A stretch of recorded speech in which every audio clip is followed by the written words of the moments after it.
We've got some amazing things to talk about today and no time to waste, so let's get right into the top 10 terrifying things people did to survive. Starting off this list in our number 10 spot, we have Angela Hernandez. This story starts off in July of 2018 when a woman named Angela was driving down Highway 1 near Big Sur on her way to Southern California. While driving, a small animal ran out into the middle of the road, and of course, for a multitude of reasons, Angela didn't want to hit it, so she swerved. Unfortunately, this led to Angela shooting right off the edge of the cliff in her SUV, which then led to a tumble down about 200 feet to a grim area of the rocky beach. I call it a grim area because it's a place where no one visits. Of course, this entire scenario is exceptionally traumatic and severe, and it left Angela with very serious injuries. After the crash, she was suffering from a brain hemorrhage, fractured ribs, a broken collarbone, ruptured blood vessels in both of her eyes, and a collapsed lung. But despite all of these injuries, the most important thing was that she didn't die, and that she wasn't about to let her fate be sealed right there. She was initially unconscious after the crash, but when she came to, she saw water lapping over her knees. She had a multi-tool in her car that she was able to use to break out the window so she could crawl out, where she then swam to the beach and passed out again. Later, when she woke up, she realized she had no shoes and the severity of her injuries started to set in, but despite all of this, she got up and started walking. She used a hose from her car to help collect water from the dripping moss along the shore, and every time a car passed by, she tried to get their attention, but unfortunately because of where she was, no one could see her or hear her. 7 days after the crash, some hikers were out and about searching the beach for fishing spots when they came across the wreck of the Jeep. Thankfully, these people didn't stop there and continued searching for the person who belonged to the Jeep. That is when they found Angela sleeping on some rocks. They gave her water and called for help, and finally, after 7 days, she was able to be rescued from this absolute nightmare situation. In our number 9 spot today, we have Marco LAVOIE. Marco is a person from Quebec who was headed up to the northern area of the province for a canoe trip. During this trip on the Nottoway River, he had set up camp, of course, as one does, but unfortunately, nature had some other plans for him. A bear ended up coming and raiding his camp, and while doing so, ate all of his food and destroyed his boat, which left Marco with very few supplies and his dog. Marco survived out in the wilderness for an unbelievable 90 days before he was rescued, and when he was found, he was completely out of it and was delirious and was barely saying any words at all, and he wasn't with his dog anymore. After a bit of time in the hospital while healing from his injuries, he finally revealed the desperate measures he had to go to in order to survive, and that involved using his companion as food. Of course, this came under immediate scrutiny, and he received a lot of hate for the decision he made. Of course, however, we can all be upset about what happened and acknowledge how tragic the situation was, but none of us can really judge unless we've been in the same sort of dire situation. After the entire situation, survival experts began to come to the defense of Marco, saying that you have to do what you can to survive, and after a certain time, the decisions sometimes aren't even conscious ones, and it's simply just survival instincts kicking in. In our number 8 spot today, we have the Miracle of the Andes. I talked about this one on another video recently because this is perhaps one of the most famous survival stories of all time, and it starts in October of 1972 when members of the Old Christians rugby team, along with members of their families and their friends, were flying to a match in Chile. The pilot made a mistake and began to descend while in the Andes, and this led to the plane striking a mountain, which sheared both of its wings off, and the plane then crashed into a remote area that has been nicknamed the Valley of Tears. The initial crash took the lives of 12 people, which left 33 survivors. A search party was initiated, but after 8 days it was called off because the conditions on the mountains were considered near unsurvivable, and because the remnants of the white aircraft would be basically invisible in the snow. In order to survive, the remaining people who were stuck here had to resort to the most extreme survival methods in order to sustain themselves, which involved using those who had passed away for sustenance.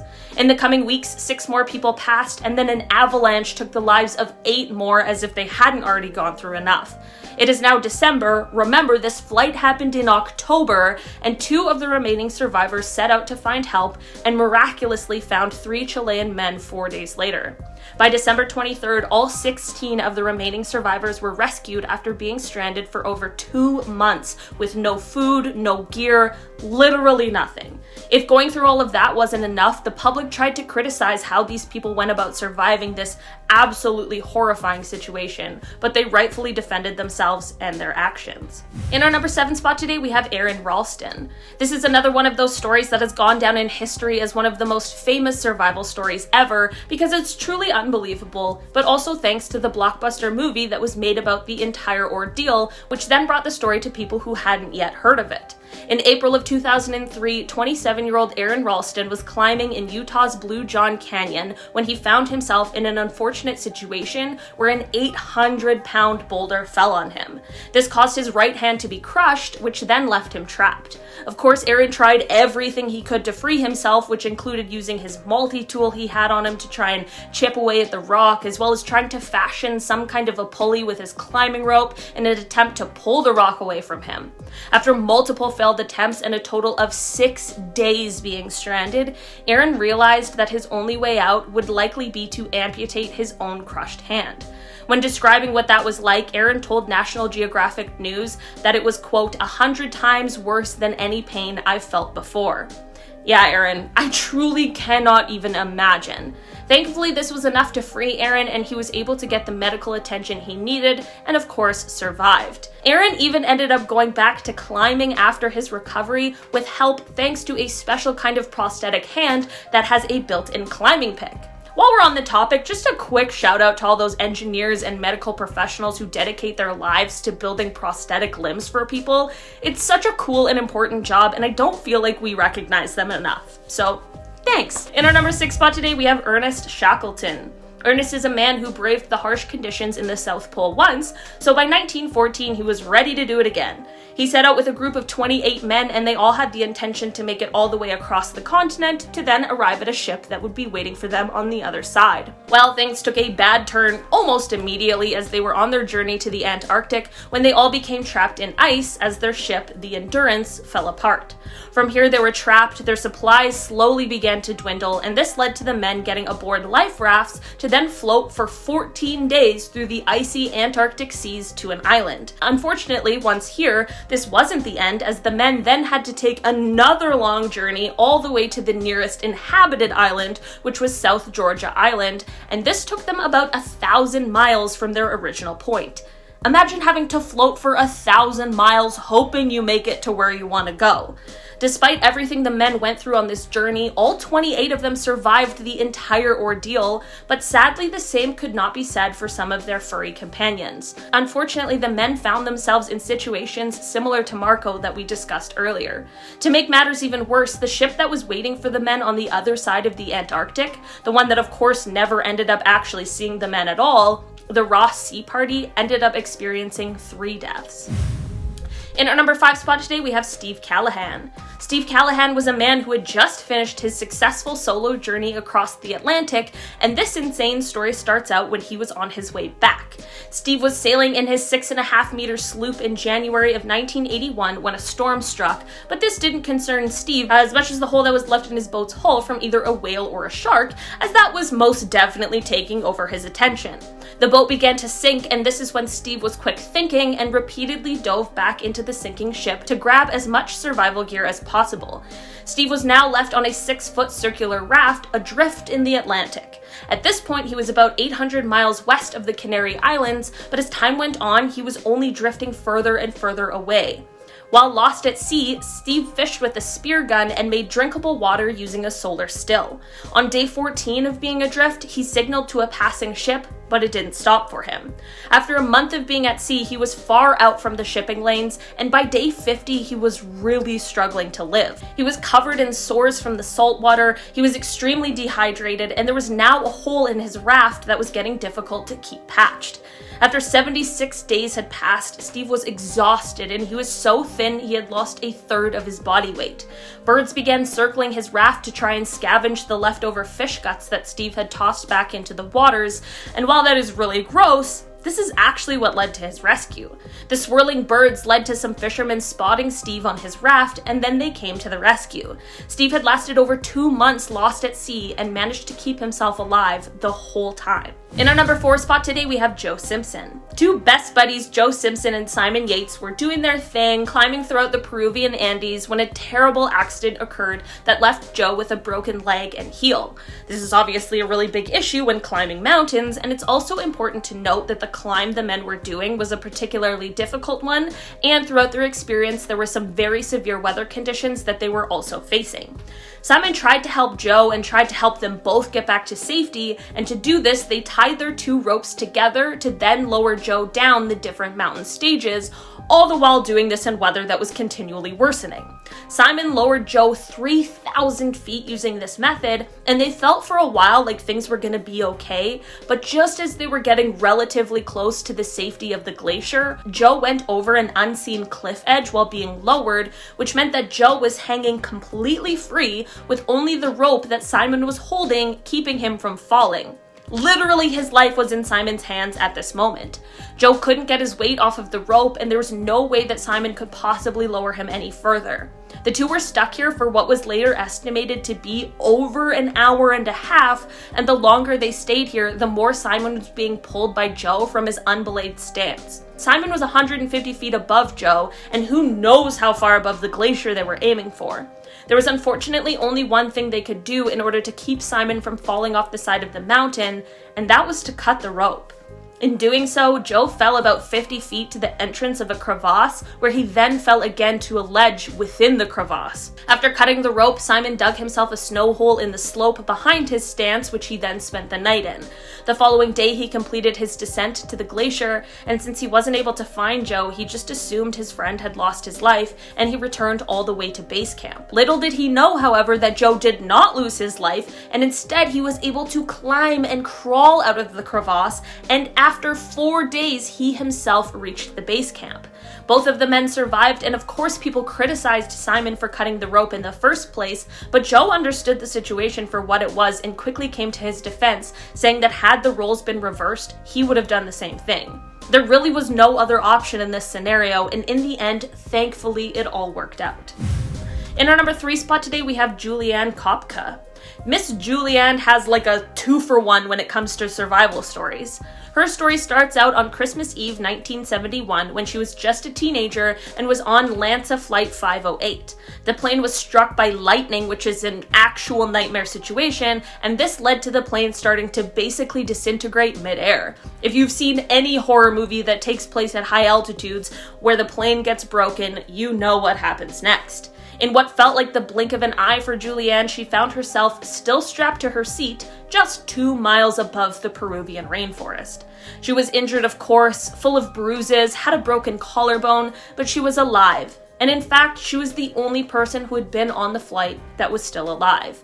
But now, she was in the wilderness, alone, and all she had with her was a bit of candy for food. Julianne found a small stream which she began to wade in downstream. The insects in the jungle were eating her alive, and sorry, this is so gross, but maggots had infected her arm. Julianne ended up coming across a sort of encampment where she found a few supplies. She was so smart and was able to give herself a little bit of first aid, which included pouring gasoline on the infected arm, which then led to all the disgusting little creatures leaving it.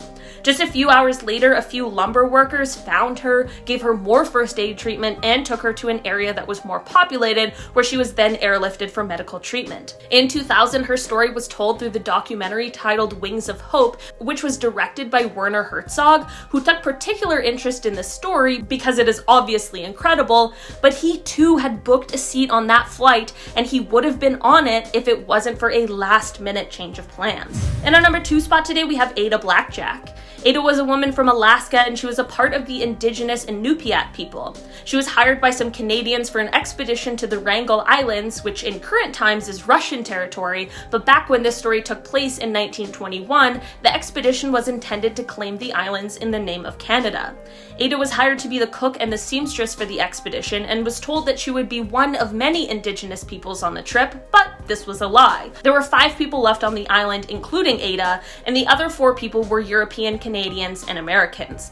They first got to the island on September 16th, 1921, but quite quickly they realized their rations were running low. 3 of the crew members left Ada alone with the other member of the crew who was ill, while the 3 went off in search of resources, and this was the last time any of them were seen. Ada was left to care for this ailing member who was sure to treat her horribly while she essentially kept him alive. Soon the ill member passed away and Ada was now completely alone. Ada survived alone on this island for 2 years after they initially arrived. 2 years! This is unbelievable for many reasons, including the imminent risk of a polar bear attack at any point. She ended up being rescued after all this time alone, and she used the little bit of money she had from selling furs that she collected over the 2 years to get the help needed to cure her son's tuberculosis. Ada was undoubtedly an incredible person with an unbelievable story, but it's also very important to note that not only did Ada receive criticism for not keeping that one crewmate alive, but she also spent the rest of her life in poverty, despite the multiple books that were written about her and the entire ordeal. I think that really speaks for itself. In our number 1 spot today, we have the Apollo 13 crew. Many of us have heard of this story before because it is truly unbelievable, but also because of the Tom Hanks classic. And no, I am not talking about Toy Story 2.